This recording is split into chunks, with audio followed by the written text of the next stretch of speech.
Sinar kemuliaan-Mu Bapa memenuhi sekelilingku.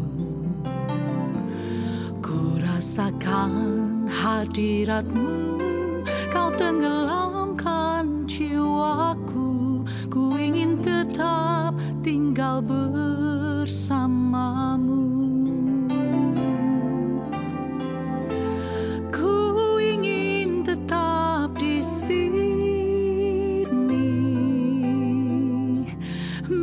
Menikmati bait-Mu,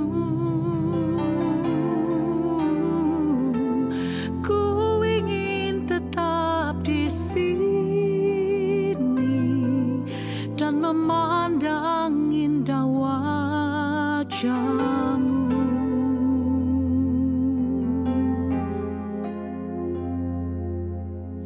Sinar kemuliaan-Mu Bapa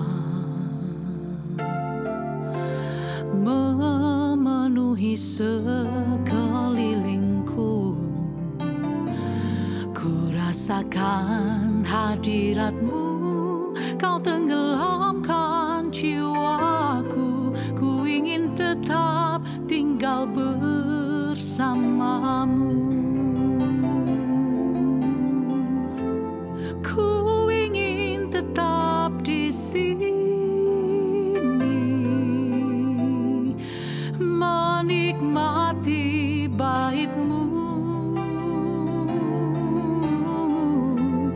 Ku ingin tetap di sini dan memandang indah wajah-Mu.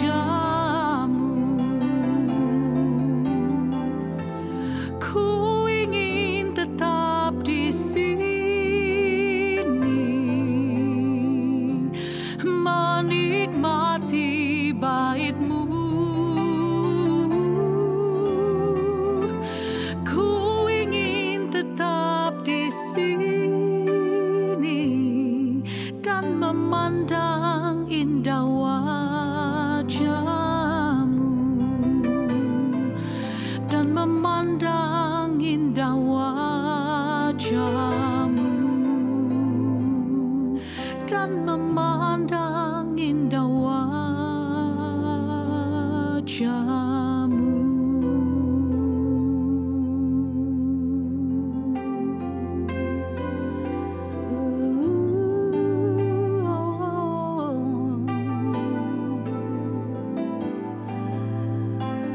Ku rindu tinggal tetap di hadirat-Mu.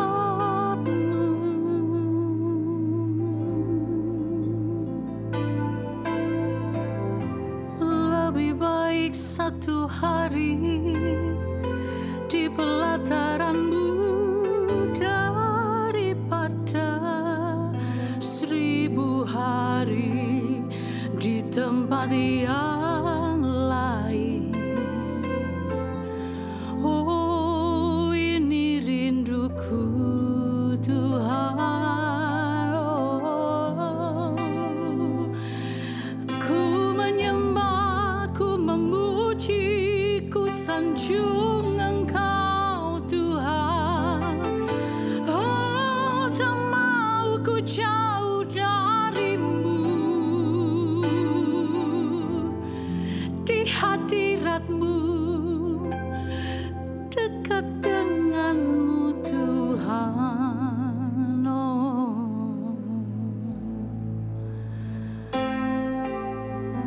Sebab benar apa yang dikatakan dalam Mazmur, bahwa lebih baik satu hari di pelataran-Mu daripada 1000 hari di tempat yang lain.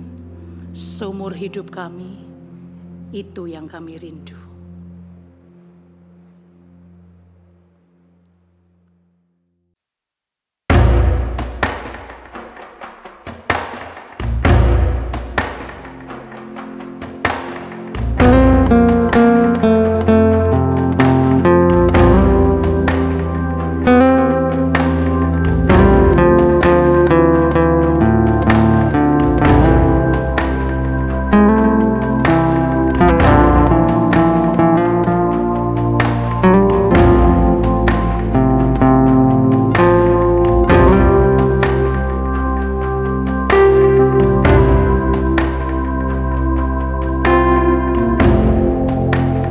Yesuslah kuatku,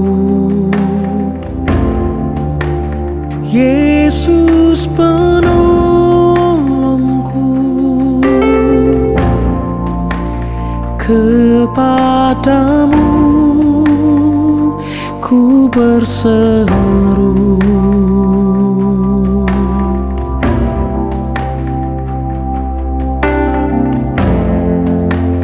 Yesus perisaiku,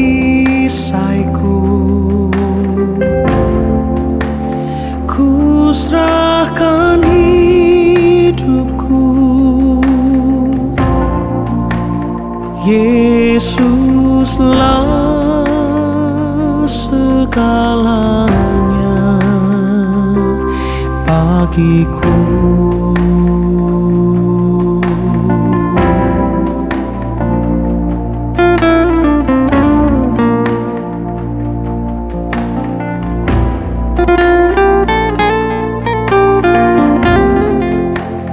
Yesuslah kuatku,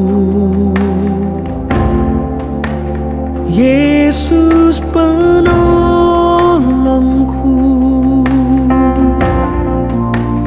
kepadamu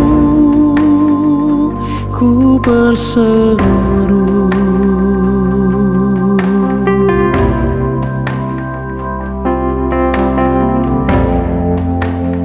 Yesus perisaiku,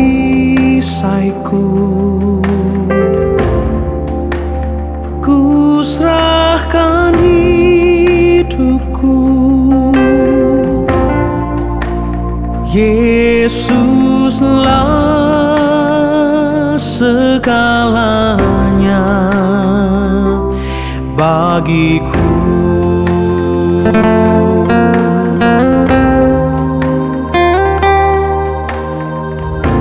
Sungguh di dalam hidup kami, Engkau menjadi kekuatan dan sukacita. Bahkan Engkau Allah yang menolong dan menopang langkah kami. Kami serahkan segala kekhawatiran kami, segala ketakutan kami hanya kepadamu. Mari sama-sama katakan, Yesuslah kuatku, Yesus penolongku, kepadamu ku berseru.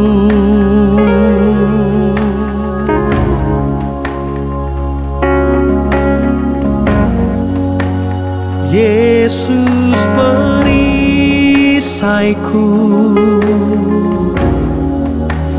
ku serahkan hidupku. Yesuslah segalanya bagiku. Yesuslah segalanya bagiku. Yesuslah segalanya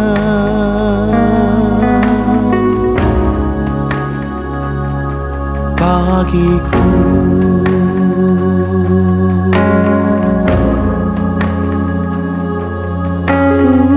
Kau segalanya di dalam hidupku, Kau kekuatanku, sukacitaku. Haleluya, oh, Kau penolongku, Kau pelindung di dalam hidupku. Haleluya, oh, aku percaya sebab Engkau menggadang tanganku.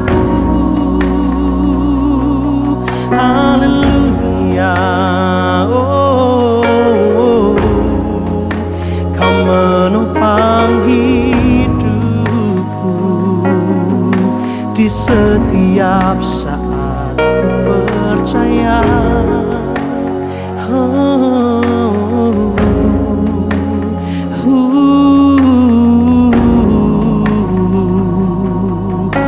Ku berserah padamu Tuhan.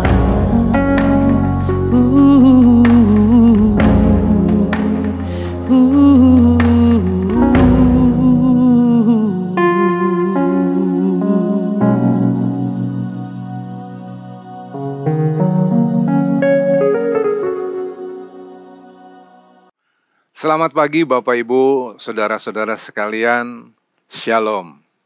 Kepada jemaat GSKI Betani Nginden, Manyar, Sukomanunggal, Citraland, dan di cabang-cabang lain di Surabaya dan sekitarnya. Sebelum saya menyampaikan kebenaran firman Tuhan hari ini, mari kita sama-sama tunduk kepala dan berdoa. Bapa, pimpin anak-Mu ini dalam menyampaikan kebenaran-Mu. Hamba-Mu serahkan pemberitaan ini ke dalam tangan Tuhan, biar Engkau dengan tangan-Mu yang kuat membimbing hamba-Mu ini Tuhan, supaya hanya kebenaran-Mu yang disampaikan. Juga Engkau memberkati jemaat yang mendengarkan kebenaran ini dimanapun mereka berada, sehingga mereka juga dibenarkan menjadi semakin serupa, menjadi anak-anak yang menyenangkan bagi hati Tuhan. Di dalam nama Tuhan Yesus kami berdoa. Amin. Pada suatu kesempatan, Rasul Paulus pernah menulis kepada jemaat di Korintus, sebagaimana tertulis dalam 1 Korintus 13 ayatnya yang ke-11. Dikatakan begini, ketika aku kanak-kanak, aku berkata-kata seperti kanak-kanak. Aku merasa seperti kanak-kanak, aku berpikir seperti kanak-kanak. Sekarang sesudah aku menjadi dewasa, aku meninggalkan sifat kanak-kanak itu.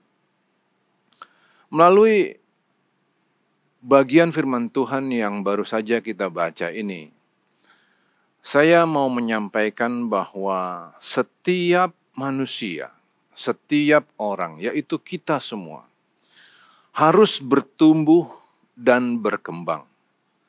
Orang yang tidak bertumbuh bagaikan roti yang bantet dan tidak berguna. Kemudian ia terbelakang dan menjadi beban. Oleh karena itu, pemberitaan firman yang mau saya sampaikan hari ini bermaksud untuk menjadi ajakan bagi kita semua, Bapak, Ibu, saudara-saudara sekalian, bahkan saya sendiri yang menyampaikan kebenarannya ini, supaya kita sama-sama bertumbuh dan kita sama-sama mencapai kedewasaan yang penuh di dalam Kristus. Sehingga pada suatu saat nanti kita bukan hanya percaya kepada Tuhan. Siapa sih hari ini orang yang tidak percaya Tuhan? Most likely kita percaya kepada Tuhan. Tapi bukan itu tujuan iman kita. Bukan sekedar percaya kepada Tuhan. Justru ada lagi yang lebih hebat. Dipercaya oleh Tuhan. Orang yang dewasa penuh dalam Kristus pastilah dipercaya oleh Tuhan. Jangan sampai apa yang tertulis di dalam Yohanes 2 ayat 24 ini kemudian justru tergenapi kepada kita orang-orang yang hidup di dalam masa anugerah ini. Yohanes 2 ayat 24. Tuhan Yesus tidak percaya kepada orang-orang yang ada di sekelilingnya. Tertulis begini, tetapi Yesus sendiri tidak mempercayakan dirinya kepada mereka. Jangan sampai itu terjadi pada kita, Bapak Ibu, saudara-saudara terkasih dalam Kristus. Kita harus bertumbuh dewasa. Kita bukan lagi kanak-kanak, tapi kita bertumbuh dewasa. Makin lama cara berpikir kita makin dewasa, makin menyenangkan, makin mengagumkan bagi Allah, sehingga kita dipercaya olehnya. Baik, saya mulai penjelasan saya. Beberapa waktu yang lalu, saya pernah terlibat dalam suatu obrolan gitu. Kita ngobrol-ngobrol antara saya dan teman-teman yang waktu itu datang ke rumah saya. Di dalam pembicaraan itu kemudian ada teman yang berkata begini, Rul, kalau Allah itu bukan Allah yang bisa janjikan sesuatu yang dahsyat, kayaknya saya nggak mau deh nyembah Allah yang seperti itu. Pernyataan itu kemudian membuat pikiran saya lari ke lagu yang diciptakan oleh John Lennon. Judul lagunya Imagine. Dikatakan dalam lagu itu, Imagine there's no heaven. Gitu kan. It's easy if you try. No hell below us, above us only sky. Kata John Lennon. Nah, perkataan teman saya itu bikin saya jadi ingat lagunya John Lennon. Terus saya mikir gini, iya ya, jujurnya aja nih, masih banyak orang loh yang menyembah kepada Allah dengan alasan-alasan yang egoistik. Gini, orang tuh mikirnya gini, kalau aku nyembah Allah, apa yang bisa aku dapat? Dalam bahasa Inggris, what's in it for me? Aku dapat apa kalau aku nyembah Allah? Tapi orang yang dewasa, cara berpikirnya nggak begitu. Orang yang dewasa itu cara berpikirnya justru apa yang bisa ku berikan bagi Allah, bukan apa yang aku dapat.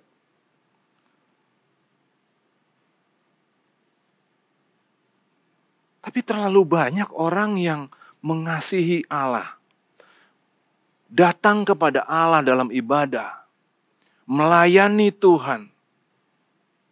Tapi sebenarnya yang diminta atau dikepinginin sama orang itu adalah dia ingin hidup, selama ia hidup di bumi dilindungi, dijauhkan dari macam-macam masalah, dikaruniai dengan berbagai-bagai kemudahan. Kemudian kalau dia saatnya nanti dipanggil pulang, dijamin hidupnya di surga. Jadi hidup dilindungi, dijauhkan dari segala masalah, dilengkapi dengan segala kemudahan, dan ketika nanti dipanggil pulang, masuk surga. Itu cara berpikir yang masih sangat egosentris.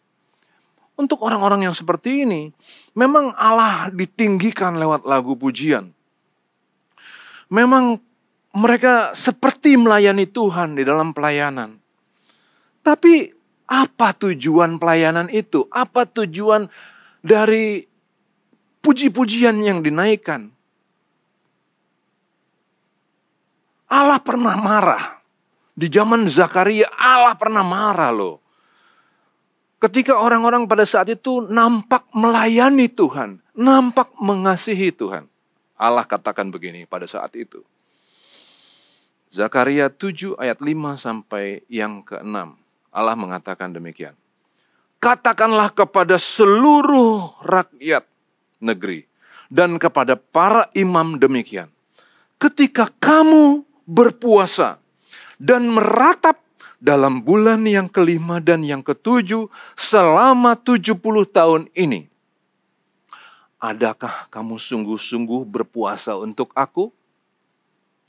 Dan ketika kamu makan, dan ketika kamu minum, bukankah kamu makan dan minum untuk dirimu sendiri? Jadi rupanya fenomena seperti ini, yaitu datang kepada Tuhan untuk kepentingan diri sendiri, adalah fenomena yang lama. Bahkan sejak zaman Zakaria hal itu sudah terjadi dan sudah ditegur oleh Allah. Nah, saya mau katakan Bapak Ibu, saudara-saudaraku terkasih di dalam Kristus, bahwa selama seseorang berpikir bahwa Allah ada untuk kepentingan kita manusia, selama itu pula kita bukanlah manusia dewasa. Dan karenanya, selama itu pula kita tidak bisa dipercaya oleh Allah.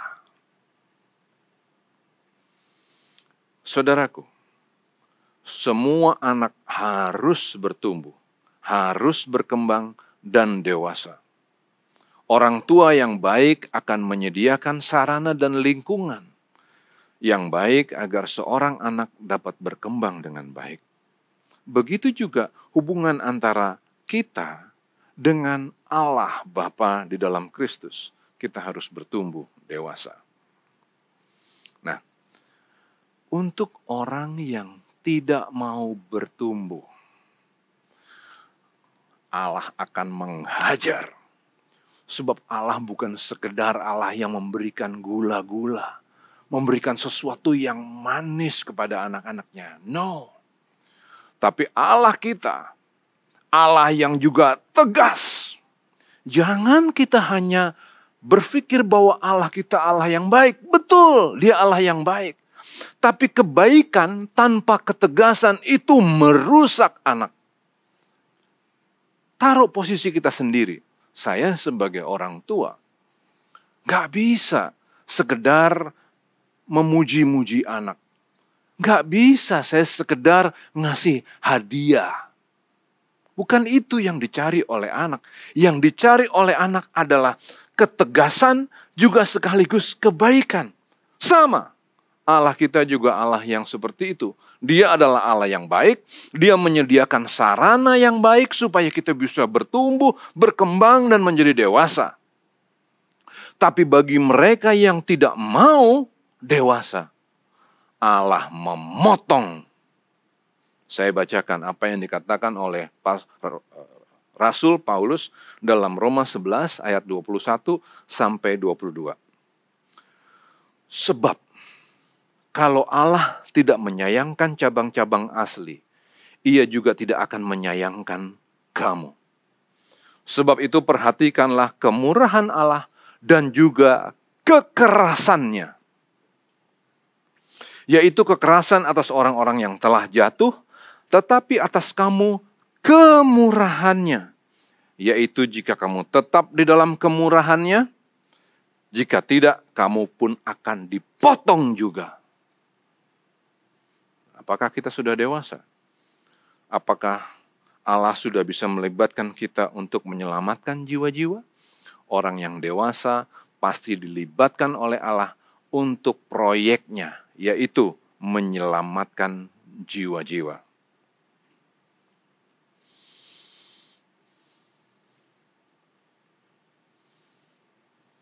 Ternyata nggak semua orang bisa dipercaya untuk masuk ke dalam proyek ini.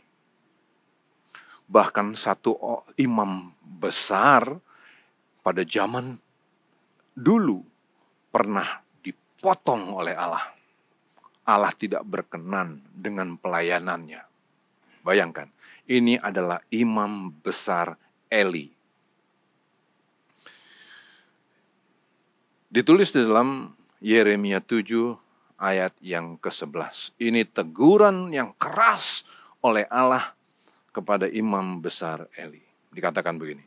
Sudahkah menjadi sarang penyamun di matamu, rumah yang atasnya namaku diserukan ini? Kalau aku sendiri melihat semuanya. Demikianlah firman Tuhan. Tetapi baiklah pergi dahulu ke tempatku yang di Silo itu, di mana aku membuat namaku diam dahulu.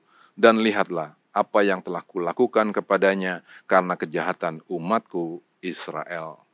Bayangkan. Saya mau cerita dulu apa sih yang terjadi dengan Imam Eli ini. Imam Eli adalah orang yang dipercaya untuk menjaga kemah Allah. Ada kemah Allah, di dalamnya ada tabut perjanjian. Dan kemah serta tabut perjanjian ini pada saat itu disimpan di satu kota yang bernama Silo. Untuk melayani kemah Allah dan tabut perjanjiannya dipercayakan kepada Imam Eli. Ini tugas yang mulia dan terhormat bagi Imam Eli dan anak-anaknya, yaitu Hofni dan Pinehas. Tapi motivasi mereka melayani tabut dan kemah ini kacau. Motivasinya adalah diri sendiri. Tadi saya katakan bahwa orang yang masih berpikir tentang dirinya sendiri, seolah-olah Allah ada di sana untuk kepentingannya, bukanlah orang yang dewasa. Itulah yang terjadi pada Imam Eli dan kedua anak-anaknya ini. Memang mereka melayani Tuhan, tapi mereka menolak untuk dewasa. Akibatnya apa yang mereka lakukan? Yang mereka lakukan tuh begini. Jemaat bawa persembahan untuk dipersembahkan kepada Tuhan di kemah Allah. Apa yang dibuat? Hofni dan Fineas suruh pembantu-pembantunya untuk tunggu di depan. Bagian yang terbaik diambil untuk keluarga ini, sedangkan bagian yang kurang baik barulah itu yang dibakar. Oh, Allah marah. Bagaimana kamu bisa melayani untuk kepentinganmu sendiri? Tidak ingatkah apa yang sudah Tuhan katakan di dalam Zakaria 7 tadi? Apa tujuanmu? Apa tujuan hidupmu? Masa yang kamu pikirin tentang perutmu sendiri, yang kamu pikirkan selalu tentang dirimu dan dirimu, kepentinganmu sendiri? Marah. Kemudian Allah marah luar biasa, dua anak itu, Hofni dan Fineas, mati. Bahkan hanya mereka berdua yang mati, bahkan pada akhirnya Eli juga mati. Kemudian dalam suatu pertempuran, Israel dikalahkan di kota namanya Apek. Orang Filistin menang di sana. Kemudian mereka ke Silo, diambil kemah Allah tadi. Tabut perjanjian juga dibawa pergi. Tuhan marah. Tuhan tidak pernah berkenan kepada orang yang pikirannya masih mengenai diri sendiri. Karena orang yang seperti itu bukanlah orang-orang yang dewasa, dan orang-orang yang seperti itu bukanlah orang-orang yang bisa dipercaya untuk memenangkan jiwa-jiwa. Nah, Allah Israel adalah Allah yang tegas. Dia nggak pernah berubah di dalam ketegasannya. Sehingga kita betul-betul harus mempertimbangkan bahwa kalau, tadi Paulus tulis, bahkan kepada bangsa pilihan, Allah memotong. Dan kemudian juga bagi imam besar Eli dan anak-anaknya, imam loh ini, dipotong juga. Lihat, imam dipotong. Bangsa terpilih dipotong, terbuang mereka. Bagaimana dengan kita? Kita adalah bangsa cangkokan. Kita pun akan dipotong. Maka ingat, ketegasan Allah jangan hanya kebaikannya. Betul dia Allah yang baik, tapi dia juga adalah Allah yang tegas. Bapa yang mendidik kita, mendewasakan kita. Begitu kita menolak untuk didewasakan, pikiran kita nggak mau berubah, cara berpikir kita tetap aku. Perhatiin ya Bapak Ibu.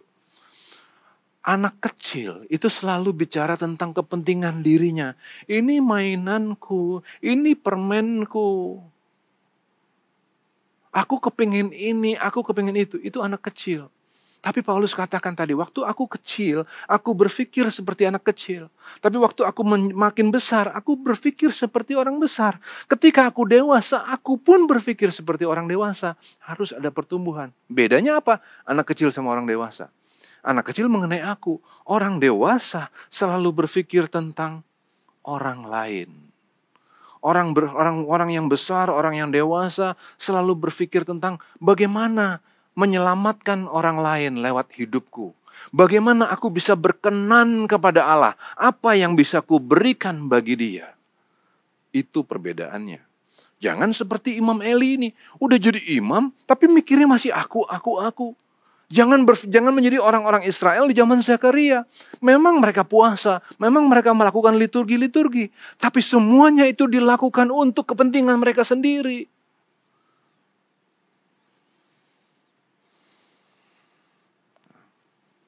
Oke, baik. Saya lanjutkan. Orang yang dewasa adalah orang-orang yang memiliki karakter Allah yang diperagakan oleh Tuhan Yesus. Maka panggilan untuk orang-orang yang dewasa adalah kalimat yang diucapkan oleh Tuhan Yesus sebagai berikut.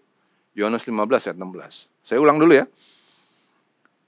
dewasa, orang yang dewasa adalah orang yang memiliki karakter Allah yang diperagakan oleh Tuhan Yesus. Maka untuk orang-orang yang dewasa ada panggilannya. Panggilannya gimana? Ini saya bacakan. Begini. Bukan kamu yang memilih aku, tetapi akulah yang memilih kamu. Dan aku telah menetapkan kamu supaya kamu pergi dan menghasilkan buah, dan buahmu itu tetap. Supaya apa yang kamu minta kepada Bapa dalam namaku, diberikannya kepadamu. Nah, ini tadi yang saya sampaikan bahwa orang-orang yang dewasa harus memiliki kerinduan untuk menyelamatkan jiwa-jiwa. Puji Tuhan, Bapak, Ibu, saudara-saudara sekalian, bahwa hari ini kita sudah diselamatkan oleh Tuhan melalui kasih-Nya yang luar biasa. Kalau saya ingat pengalaman saya waktu masih muda zaman dulu, aduh rasanya saya ini adalah orang yang sama sekali nggak pantas untuk diselamatkan. Ancur-ancuran deh. Ancur-ancuran. Nah, puji Tuhan hari ini kita sama-sama ada di sini menikmati firman Tuhan. Berarti kita sudah dibelokkan dari jalan-jalan kita yang dulu ancur-ancuran. Sekarang kita ada di sini sama-sama menikmati firman Tuhan. Puji Tuhan. Tapi panggilan kita bukan cuma sekedar berhenti dari kejahatan kita, terus sekarang jadi orang baik. No, orang baik udah bagus. Tapi kemudian yang Tuhan minta adalah bagaimana caranya supaya kita juga masuk ke dalam proyeknya, menyelamatkan orang lain. Itu panggilannya. Sehingga aku telah menetapkan kamu supaya kamu pergi dan menghasilkan buah. Dan buahmu itu tetap. Ini tanggung jawab yang besar sekali. Siapa kita? Sehingga kita dipercaya untuk membawa orang-orang lain ke dalam keselamatan. Luar biasa loh. Luar biasa. Dan ini bukan cuma tugas pendeta. Salah loh kalau berpikirnya bahwa ini adalah tugas pendeta. Enggak. Ini adalah tugas kita semua sama-sama. Kita semua terlibat dalam proyek ini. Coba perhatiin lagi, ulang lagi ya kalimatnya tadi. Yohanes 15 ayat 16. Bukan kamu yang memilih aku, tetapi akulah yang memilih kamu. Kamu di situ nggak dibatasi pendeta. No. Bukankah begini? Bukankah kita semua adalah imam? Kamu adalah imamat yang rajani. Kita semua ini imam, kita semua pendeta. Bukan cuma saya yang ngomong di mimbar yang pendeta. Tapi Bapak, Ibu, Saudara-saudara semua yang menyaksikan acara ini. Kita semua adalah imam. Kita semua adalah pendeta. Dan aku telah memilih kamu. Apa tujuannya? Aku telah menetapkan kamu supaya kamu pergi dan menghasilkan buah. Dan buahmu itu tetap. Tuh. Jadi ini bukan tugas pendeta aja. Ini tugas kita semua. Memang karunia yang diberikan oleh Allah kepada kita beda-beda. Saya dikasih karunia untuk bisa menyampaikan kebenaran lewat mimbar. Saya jadi pembicara. Mungkin Bapak Ibu enggak jadi pembicara. No problem. Tapi kita semua punya keahlian kita masing-masing. Ada yang ahli politik. Ada yang ahli dokter. Ya kan dokter. Okay. Ada lagi apa? Aktor, artis, macam-macam. Ibu rumah tangga, pelajar, mahasiswa, apapun perjalanan hidup kita, apapun karir kita. Disitulah kita dipanggil supaya kita berbuah. Pelayanan itu bukan apa yang dibuat di gereja. Pelayanan itu adalah mengenai hidup kita. Saya suka ada satu lagu kuno gitu, lagu tua. Kebetulan lucu, waktu itu saya juga sempat nyanyi dengan ibu yang pada saat itu membuat lagu ini menjadi hit lewat sosial media. Lagunya bilang begini, hidup ini adalah kesempatan. Hidup ini untuk melayani Tuhan. Jangan sia-siakan waktu yang Tuhan beri. Hidup ini harus jadi berkat. Tuh, hidup adalah kesempatan. Dan hidup ini adalah untuk melayani Tuhan. Di dalam segala hal yang kita lakukan. Apapun yang kita bikin. Dimanapun kita berada. Di sana hidup kita harus jadi contoh untuk banyak orang. Itulah pelayanan. Ketika orang lain begitu menghargai uang dan sangat materialistik. Sekarang ini zamankan materainya luar biasa. Saya suka nonton acara di YouTube. Saya liatin acara-acara di YouTube. Ada yang lucu cerita tentang orang matre. Jadi ceritanya ada ibu-ibu. Ada ibu-ibu di rumah, terus ada anaknya perempuan ngenalin temennya laki-laki. Jadi temennya datang, anak laki-laki ini dikenalin lah sama si anak perempuan ini kepada ibunya. Ma, ibunya gini. Iya, ma, ini Andi, ma. Iya, Andi, kerjamu apa? Aku YouTuber, tante. Anaknya sopan. Aku YouTuber, tante. YouTuber. Ibunya langsung cemberut. Stella, suruh Andi pulang. Karena hanya YouTuber. Ibunya pikir, nggak ada uangnya. Gitu. Habis itu si Stella ini ngajakin temennya yang lain. Datang lagi ke rumah itu. Ma, ini Bowo. Iya, Bowo. Kamu kerja apa? Bowo bilang, Bowo gayanya baju dibuka, sombong gitu gayanya. Sepak banget. Gitu. Kamu kerja apa? Aku nggak kerja, tante. Ibunya gini, nggak kerja? Nggak, tante. Bapakku yang punya hutan di Indonesia. Stella, ajak Bowo makan malam. Coba. Of course itu cuma cerita. Tapi emang loh, zaman sekarang ini orang jadi materainya luar biasa. Nah, ketika dunia ini begitu materialistis, anak Tuhan yang dewasa tidak serupa dengan dunia ini. Dalam dunia yang sangat materialistis ini, kita dipacu untuk punya lebih banyak, lebih bagus, lebih hebat, lebih besar. Rumahmu seberapa? Berapa meter rumahmu? Kecil itu.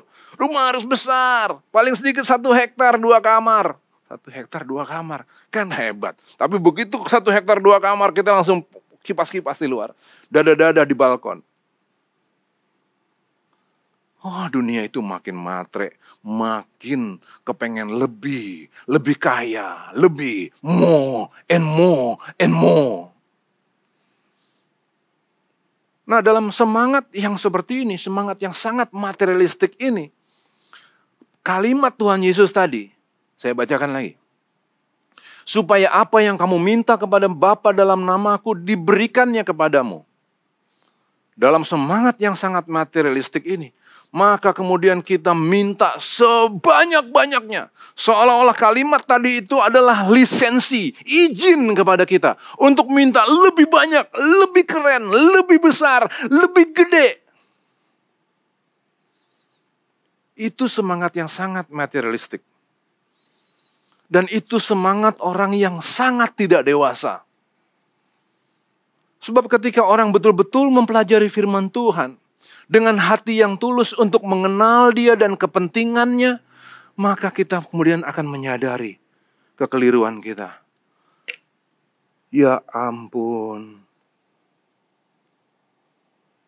Ternyata kalimat itu tidak ditujukan untuk orang-orang modern yang tamak, untuk orang-orang modern yang sangat matre.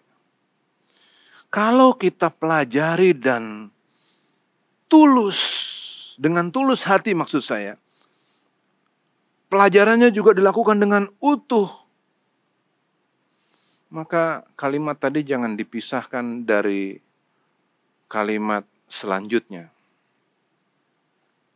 Ya, tadi kalimatnya apa? Supaya apa yang kamu minta kepada Bapa dalam namaku diberikannya kepadamu. Jangan putus di situ, sambungin lagi. sekiranya kamu dari dunia, tentulah dunia mengasihi kamu sebagai miliknya. Tetapi karena kamu bukan dari dunia, melainkan aku telah memilih kamu dari dunia, sebab itulah dunia membenci kamu. Lihat ya, betapa rusaknya cara kita berpikir hari ini. Kita berpikir bahwa kalimat tadi, apa yang kamu minta, apa saja yang kamu minta kepada Bapa dalam nama aku, diberikannya kepadamu. Langsung kita berpikir, oke, berarti kita bisa minta rumah besar, jalan-jalan ke luar negeri setiap tahun, sepatu baru, jam baru, baju baru, yang merek. Itu rusak loh. Bukan. Sambungin dengan kalimat selanjutnya. Sekiranya kamu dari dunia, tentulah dunia mengasihi kamu sebagai miliknya. Jadi apa yang dimaksud di sini? Jangan minta segala sesuatu yang sifatnya sekedar untuk kita gunakan menikmati dunia ini. Kalau kita masih seperti itu, kita belum dewasa. Kalau kita masih seperti itu, kita belum bisa dipercaya oleh Tuhan. Kalau kita masih seperti itu, kita nggak bawa contoh buat orang lain. Sama sekali kita nggak bawa contoh buat orang lain. Orang akan ngeliat, iya elah, dia ke gereja sih ke gereja. Iya, ke gereja emang tiap hari. Senin, Selasa, Rebo, Kamis, Jumat, Sabtu, Minggu, setiap hari. Ada aja acara gereja. Persekutuan doa, ikut komsel, ikut FA, ikut apa lagi? Apa deh, semua ikut. Usiamu, usia indah. Ikut semua. Pokoknya hari demi hari selalu ada di gereja. Tapi doanya sama aja seperti orang-orang yang matre. Orang akan bilang, jadi apa bedanya ya orang Kristen dan non-Kristen? Bedanya apa? Apa ya bedanya? Sama-sama matre kok. Yang diminta masih itu-itu juga kok. Bagaimana kita bisa jadi contoh? Kita mau bilang gini, saudara-saudara, janganlah saudara menjadi orang-orang yang matre. Jangan ngomong saudara deh, jangan ngomong orang lain. Anak-anak kita. Kita ngomong ke anak-anak kita. Nah, ingat ya, pesan Bapak ya, sayang, kamu jangan jadi orang-orang yang matre. Ya, ingat ya. Bapak umur gak panjang lagi. Kalau saya, kata firman Tuhan kan, orang hidup berapa? 70 tahun. Masa hidup saya udah gak panjang. Tinggal 16 tahun, kata firman Tuhan. Kalau kuat 80 tahun lah, tapi itu pun isinya sakit-sakitan. Maka kemudian saya bilang ke anak-anak saya, nah, kita udah gak bisa ketemu lama lagi, paling cuma beberapa belas tahun, beberapa puluh tahun. Sesudah itu, Bapak pulang, dipanggil Tuhan. Nanti ya sayang, kamu jangan jadi orang-orang yang matre. Tapi kalau sayanya matre, kalau pikiran saya ini diisi sama lebih lagi. I want more. I want more. Lebih besar, lebih hebat, lebih. Anak saya bakalan bingung, dia bakalan bilang gini, Pak, pesennya sih bagus Pak. Tapi Bapak gak jadi contoh. Coba tuh. Anak, istri kita, orang rumah. Ini adalah saksi-saksi hidup bagaimana cara kita mengelola hidup kita. Apakah kita dewasa ataukah kita belum dewasa? Kelihatan. Nah, jangankan orang yang di rumah kita aja tahu, apalagi Tuhan. Tuhan tadi bilang begini makanya. Dia katakan begini, Tuhan katakan begini. Aku sendiri melihat semuanya, kata Tuhan dalam Yeremia 7 tadi. Aku sendiri melihat semuanya, demikian firman Tuhan. Aku melihat. Aku tahu. Katakan deh anak-anak gak berhasil kita kelabui. Katakan saudara-saudara kita berhasil kita kelabui. Katakan gereja kita, semua jemaat berhasil kita kelabui. Tapi Tuhan katakan, aku sendiri melihat semuanya. Kamu menjadikan rumahku sebagai sarang penyamun. Sudahkah menjadi sarang penyamun di matamu? Rumah yang atasnya namaku diserukan ini? Tuhan bilang. Jangan kita membuat dalih Seolah-olah kita sudah menjadi orang yang benar. Seolah-olah kita sudah di gereja, sudah melayani Tuhan. Seolah-olah karena kita sudah menyanyikan lagu pujian, maka kita cukup berhenti di situ. No! Kita harus terus bertumbuh, kita harus terus berkembang. Kita harus menjadi orang-orang yang dewasa. Sehingga kemudian melalui sikap hidup kita, benar-benar kita menyebarkan keharuman raja. Bukan cuma teori. Di situ kita akan bisa dilibatkan oleh Allah di dalam proyek menyelamatkan orang lain.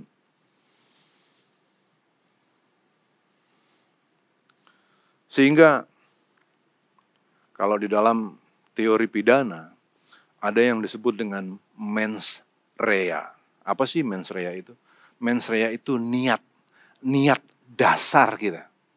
Orang yang dewasa, orang yang sudah bisa dipercaya oleh Tuhan, motivasinya, niat dasarnya di dalam hatinya itu adalah selalu ingin menyenangkan hati Tuhan. Nah, Allah tidak akan pernah disenangkan sepanjang kita masih egois dan melakukan segala sesuatu untuk kepentingan diri sendiri. Allah juga tidak mungkin disenangkan bila kita tamak dan sekedar minta lebih, dan lebih.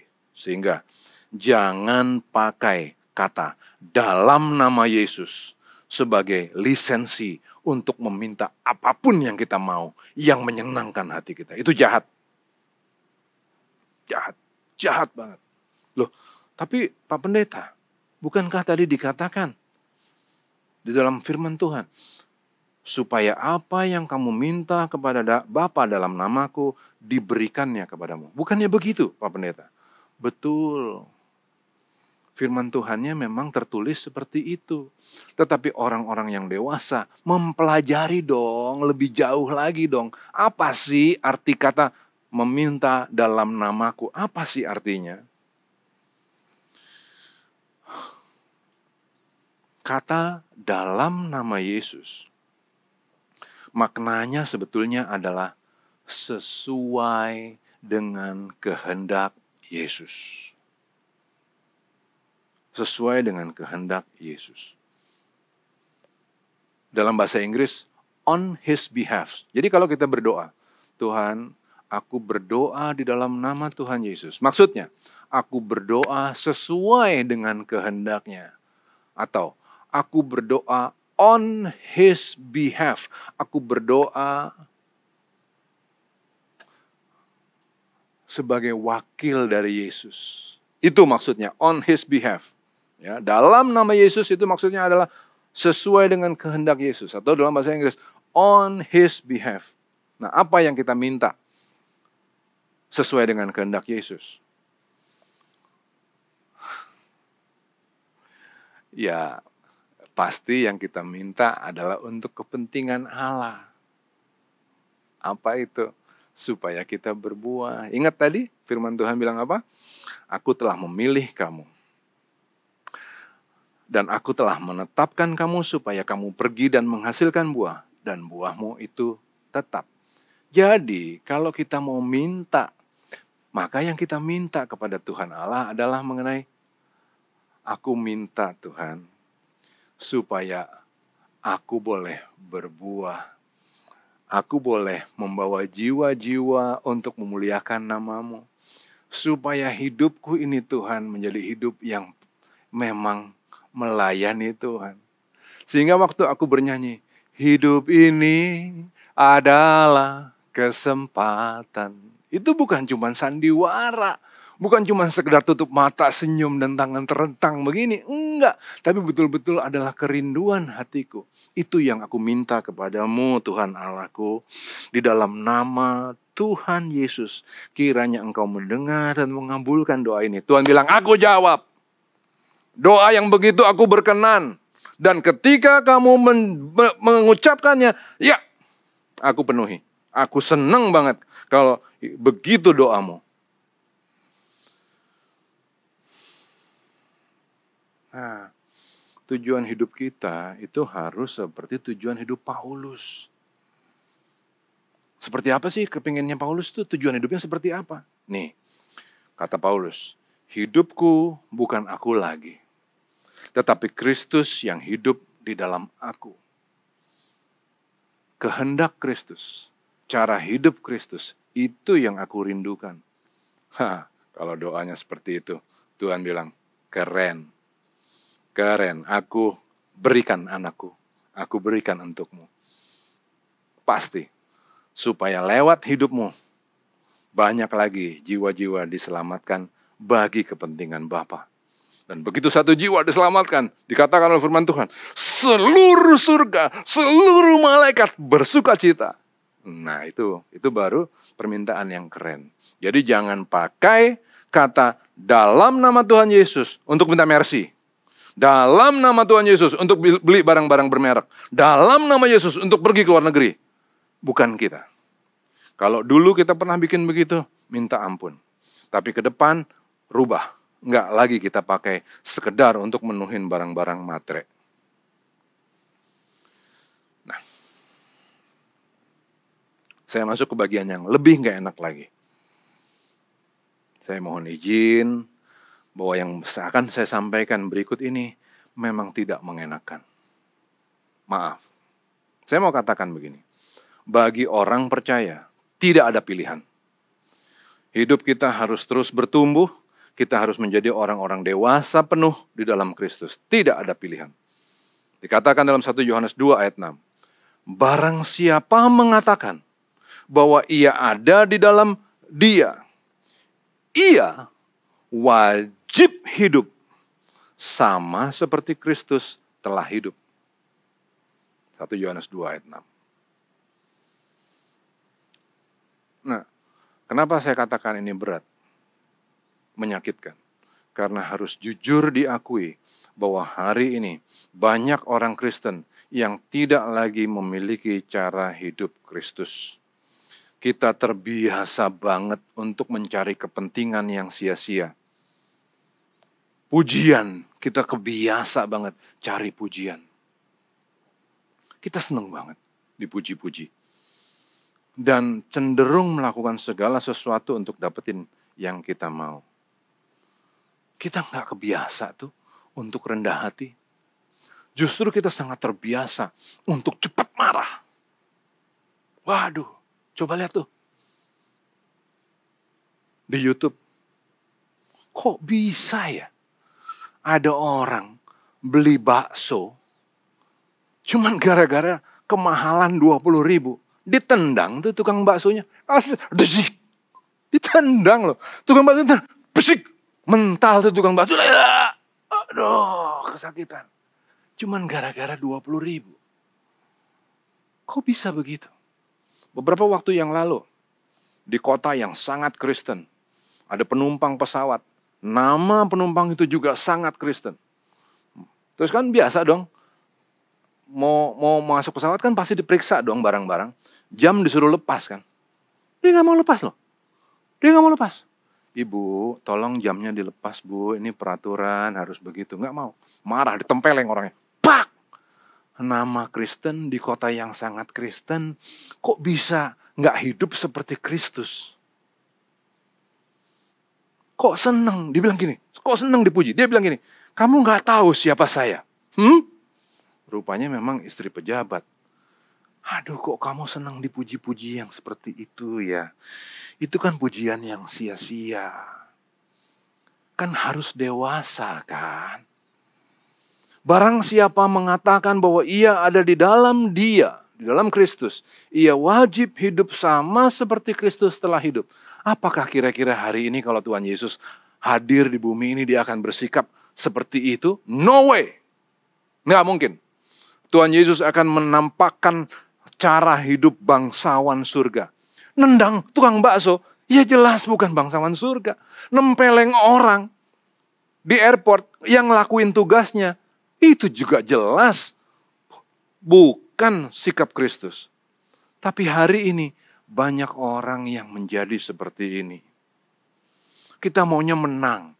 Apapun kita maunya menang. Nggak mau kalah. Apapun. Dengan cara apapun. Pokoknya harus menang. Apakah kita siap untuk berbagi? No. Bukan berbagi Kalaupun berbagi, kita kasih sepotek kecil, nih sepotek kecil, yang banyaknya kita ambil. Semangat kita hari ini adalah take, and take more. Itu bukanlah sikap orang yang di dalam Kristus. Itu bukanlah sikap orang yang dewasa. Itu adalah sikap anak-anak kecil yang harus dengan upaya yang sangat sadar terus-menerus kita matiin. Nggak gampang loh.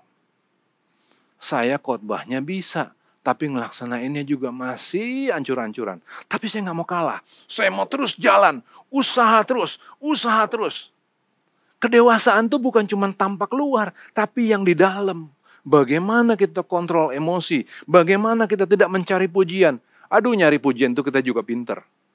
Nggak terang-terang kita bilang, tolong puji gua. Enggak lah, nggak bakalan. Tapi kita bikin trik-trik supaya orang memuji kita. Jahat itu. Dan pasti itu bukan sikap orang yang dewasa.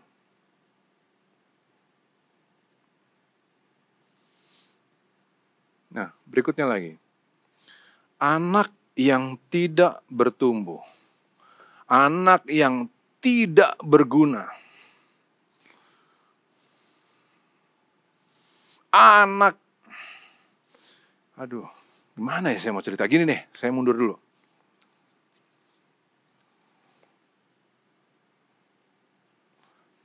Yudas, itu sebetulnya adalah anak bagi Kristus. Kenapa begitu, Pastor? Gini loh, di dalam pendidikan Yahudi, hubungan antara murid dengan gurunya itu adalah ibarat hubungan antara anak dengan bapaknya. Lewat persoalan hidup yang mereka lewati sama-sama. Kan jadi murid kan nggak gampang. Apa yang dirasain sama guru, itu yang dirasain sama anak. Guru harus jalan dari satu kota ke kota yang lain, dari satu desa ke desa yang lain. Murid ikut, kadang-kadang lapar. Harus lewatin panas terik, padang gurun, nggak punya minuman, susah, seneng, sama-sama dirasain. Nah, lewat hubungan yang manis itu, mereka bukan hanya sekedar murid, tapi juga menjadi anak yang punya hubungan yang sangat dekat dengan gurunya. Hubungannya sedekat itu. Tapi anak yang tidak berguna, anak yang tidak bertumbuh menjadi orang yang dewasa, dianggap bukan anak lagi, tapi dianggap sebagai teman. Jadi anak yang tidak berguna dianggap sebagai teman, turun derajatnya. Tadinya dia dianggap anak, tapi karena dia tidak berguna, karena dia tidak bermanfaat, tidak memenangkan jiwa-jiwa, dianggap teman. Oh, itu turun derajat yang luar biasa. Hal itu dikatakan oleh Tuhan Yesus kepada Yudas dalam Matius 26 ayat 50. Tetapi Yesus berkata kepadanya, "Hai teman, untuk itukah engkau datang?" Nyek. Yudas yang adalah anak, tapi dikatakan oleh Tuhan Yesus, "Hai teman, untuk itukah engkau datang?" Sakit.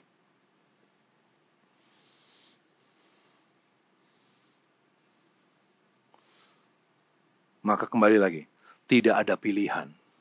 Bagi kita tidak ada pilihan. Kita harus terus maju. Kita harus terus bertumbuh menjadi orang-orang yang dewasa penuh di dalam Kristus. Kalau enggak, aduh, kita yang harusnya anak, cuman dianggap sebagai teman. Sakit itu. Jangan sampai kita dianggap sama seperti Yudas. Tadinya aku anggap anakku, sayangku. Aku hargai engkau luar biasa. Aku menebusmu dengan darah anakku. Aku tebus kamu loh. Tujuanku menebus kamu adalah supaya kamu menjadi orang-orang yang dewasa. Orang-orang yang membanggakan. Orang-orang yang rindu untuk menyelamatkan jiwa-jiwa. Tapi kamu egois, yang kamu cari selalu soal materi. Aku ngerti. Selama kamu hidup di bumi ini kamu perlu materi. Aku ngerti. Aku nggak ada masalah sama materi, tapi jangan materialistik. Itu yang aku nggak suka. Nah, banyak orang-orang Kristen yang masih sangat matre. Nah, jadi Tuhan Yesus katakan, ya kamu ya, tadinya aku anggap sebagai anak, sekarang malah jadi teman aja. Sedih tahu.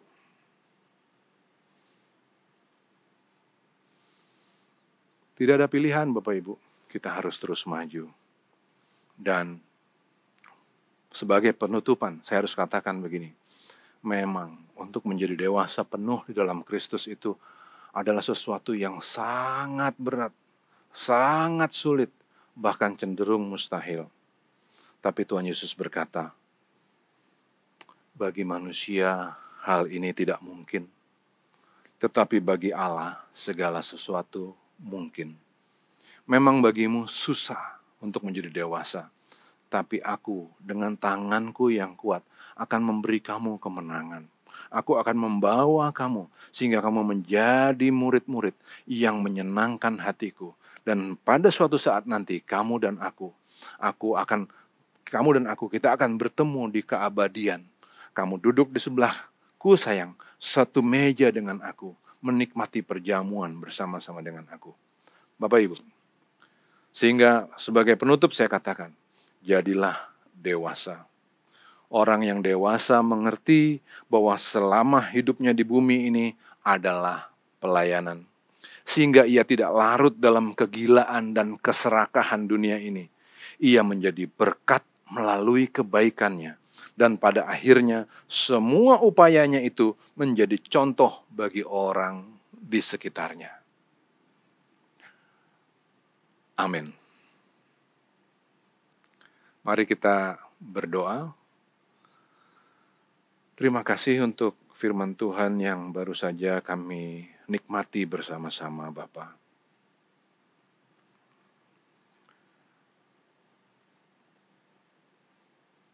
Firman yang keras, firman yang berat untuk bisa kami lakukan. Tapi kami berpegang kepadamu Bapa. Kami memohon kepadamu di dalam nama Tuhan Yesus, supaya Engkau memampukan kami untuk mencapai target kami, menjadi orang-orang yang dewasa penuh di dalam Kristus. Bagi manusia hal itu tidak mungkin, tetapi bagimu Allah, hal itu mungkin dan dapat Engkau lakukan di dalam hidup kami. Terpujilah namamu, Allah yang kekal, Allah yang kami sembah di dalam nama Tuhan Yesus. Amin.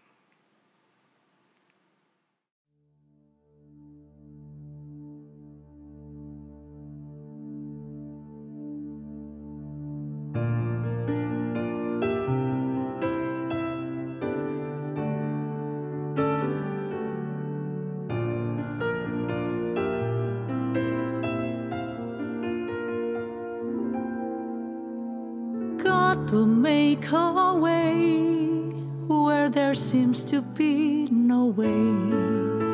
He works in ways we cannot see.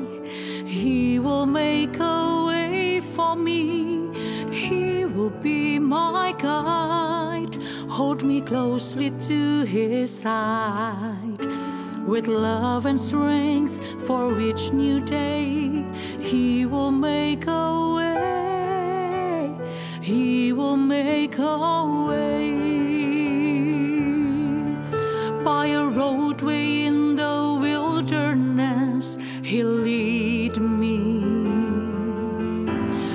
Rivers in the desert will I see. Heaven and earth will fade, but His word will still remain. And He will do something new today. Dia buka jalan saat tiada jalan. Dengan cara yang ajaib, Dia buka jalan bagiku. Dia membimbingku dan memeluk diriku. Dengan kasih dan kuasa-Nya Dia buka jalan, Dia buka jalan. Di belantara Dia tetap menuntunku. Sungai di gurun ku temui, langit bumi kan lenyap, tapi firman-Nya tetap. Saat ini Dia buka jalan, Dia buka jalan saat tiada jalan. Dengan cara yang ajaib Dia buka jalan bagiku. Dia membimbingku dan memeluk diriku. Dengan kasih dan kuasa-Nya Dia buka jalan, Dia buka jalan. Dengan kasih dan kuasa-Nya Dia buka jalan, Dia buka jalan. Dengan kasih dan kuasa-Nya Dia buka jalan, Dia buka jalan.